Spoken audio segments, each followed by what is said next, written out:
Welcome to this week's Weekly Take with AFE. My name is Ryan Forster. I'm Alec Bethurum. So today we're going to spend a little bit of time busting myths that, there's a lot of stuff that we see all over social media. There's, questions that we'll have clients ask.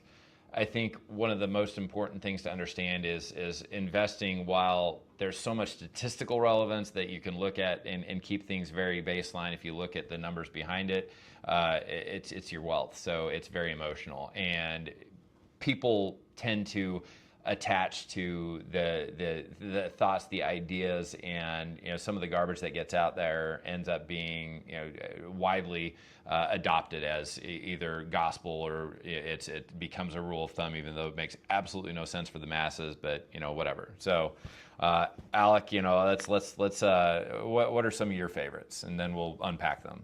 Yeah, so I mean, a couple I think are, never buy the market at all-time highs. Mm-hmm. Another one of my favorite is, they'll always talk a lot about cash on the sideline. You'll hear a lot of times too that, a stock will have a big decline and it's a bargain because the price is down, some certain amount. So there's really just a number of them that are out there that, people want to take on, as like Ryan said, like gospel. And, the sad thing is that the time when people overreact the most isn't during periods of low volatility, it's during periods of high volatility. Mm-hmm. And the truth is that making a bad decision into a drawdown that's based on one of these rule of thumbs can really be very detrimental to your long-term wealth. And so we think it's kind of good to explore some of the myths, talk about what's behind them, and hopefully keep people from making those mistakes that are detrimental to the long-term wealth. I say a lot that I manage more emotions than money. It really comes down to, we call it behavioral finance. It's how you emote and how you react to things. Psychologically, the reason they call it a bear market, one of the best reasons I think they call it a bear market is it's like being chased down the mountain by a bear. It's the fear of loss is 3 times more powerful than the gratification from gain. That's why we just had 3 massive up years, and this year is looking really nice. When you look at that, wouldn't you think, or we're on our 3rd year of massive up years, wouldn't you think that people like, heck yeah, let's go? However, pessimism is reaching massive highs because of that. So just real fast, I think on that, I think it's one of the important reasons to have a professional money manager, because just like anything, you're way more emotional about your own money, your own children, any of those kinds of things. And, the manager can kind of separate from that and have the experience of having gone through that situation numerous times. And that's where we really think we add value. Oh, absolutely. And I go back to 2008. I was 1 year in the business, and I remember working at U.S. Bank, and a bank client came in, and she was telling me, I've lost all this money. What should I do? And 1 year in, it was, you take the conventional wisdom, stay invested, but if you're spending the money, at 1 year, it's like I had to stop, pause, and really think for a while to figure out a lot of how do I help her manage her emotions through this. And that'll stick with me for the rest of my career, the rest of my life, just remembering not having an answer. Now when we come into that, there's things to do ahead of time as markets coming down to help our clients understand. And that's part of what this is. So let's attack the investing at market highs. So I think Ryan's going to kind of talk about some statistics in relation to that. But I do think that we see this all the time, that people will come in and they say, hey, I've got this incremental wealth either from a sale of a business or inheritance or just regular earnings. But the market's been up the last 18 or 24 months. I really want to wait and not invest here. And the truth is the reason the market's going up is because things are good in the economy, things are good, amongst companies, you're getting technological advances, those kinds of things, and it's not going to change on a dime. Mm-hmm. And the fact is you're going to have a lot less wealth going forward by waiting for that big drawdown to get in, because you could be waiting forever, right? The market between 2008 and 2020, kind of pre-COVID, never really had, any substantial pullback. You'd have been 8 years out of the market at that point and, kind of lost all that wealth.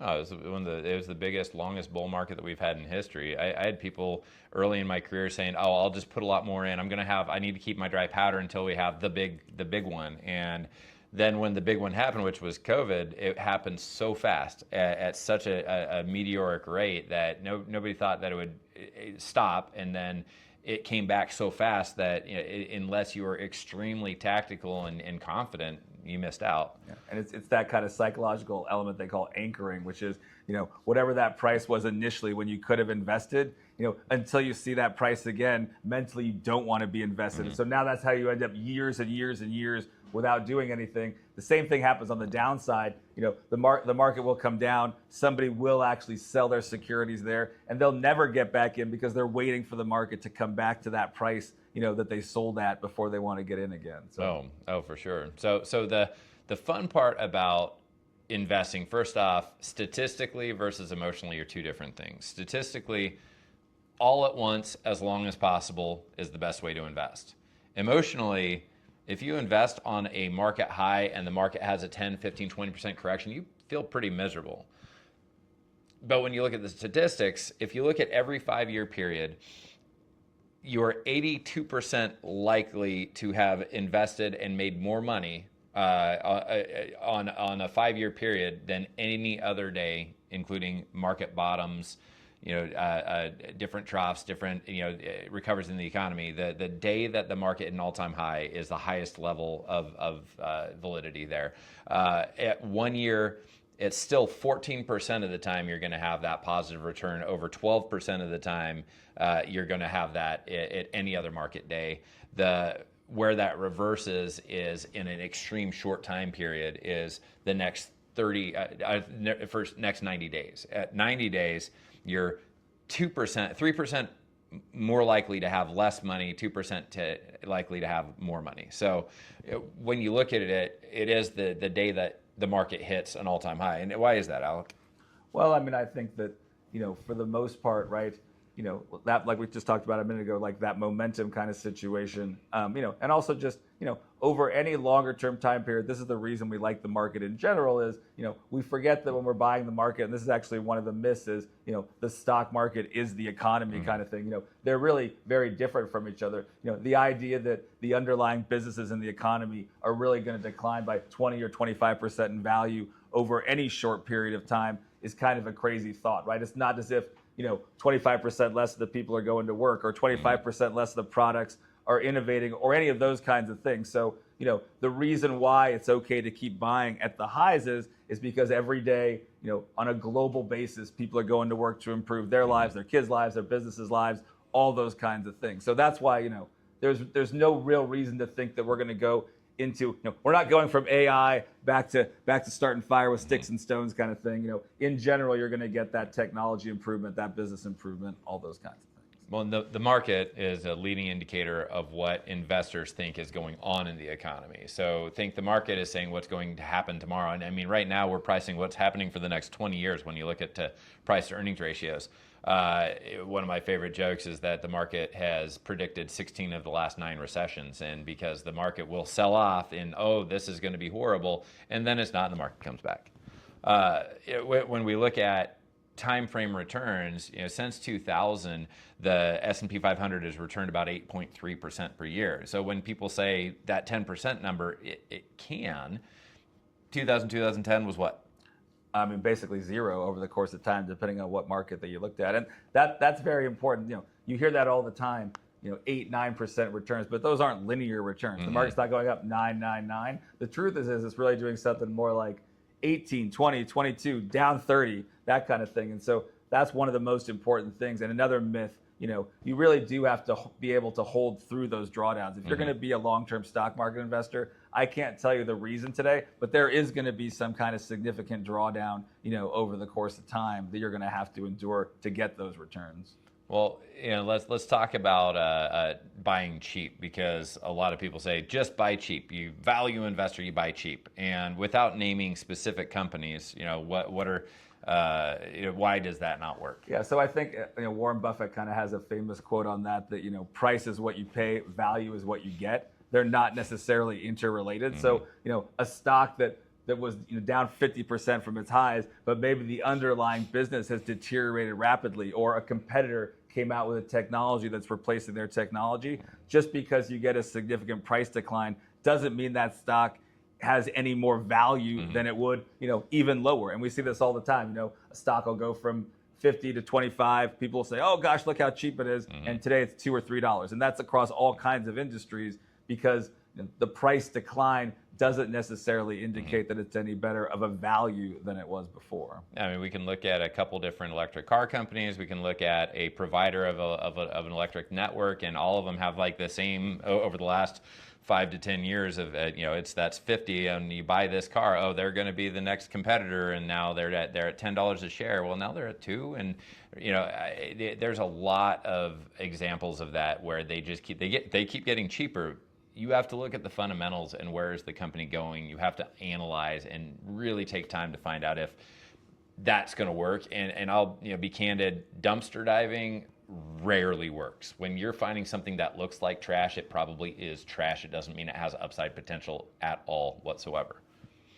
So last one I'd say is looking at from the cash on the sidelines. Let's just pay a couple moments of that. Is if we have $10 trillion sitting in cash on the sidelines and all that money comes into the market, doesn't that mean the market's going to like double in value? Yeah, and then this is like one of my favorite comments that they say all the time. Oh, cash on the sidelines is up. That's a bullish indicator for the stock market. Nobody really steps back to think about the fact that for every stock transaction, right, there's a buyer. Yeah, they're using their cash to buy, but conversely, there's a seller. That seller is getting what for the thing they're selling? They're getting cash. So someone buying and selling a stock is just a net cash neutral. So there could be as much money as you want on the sidelines over here, quote unquote, but as soon as someone goes into the market and buys the stock with that cash, the seller now gets that cash. So it's a net neutral to cash on the sidelines. So that's one of my favorites. You'll hear it on CNBC all the time, but no one ever asked that next question of saying, well, what about the seller that receives the cash? So,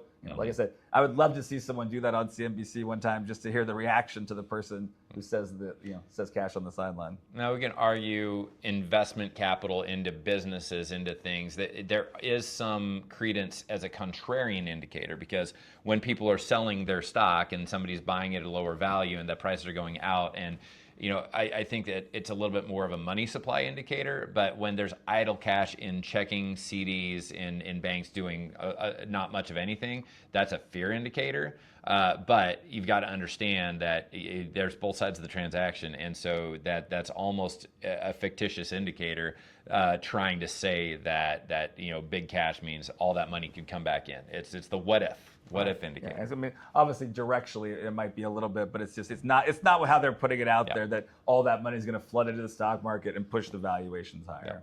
Yeah. So keep the facts straight. Really take a look behind the what people are trying to say. There's 1,001 myths out there, and a lot of times you just got to take a little bit of time, stop, pause, and think, is that even a rational conclusion? So yeah, and usually the time that becomes the biggest issue is when you're the most emotional. So that's even more of an important time to step back and ask some questions. Yeah, so that's look at the fear and greed indicator. And when people are really greedy, it's time to get fearful, and when people are really fearful, it's time to get greedy. Another thank you, Warren Buffett. Exactly. So, well, thanks for this spending some time with us, this weekly quick take with AFE.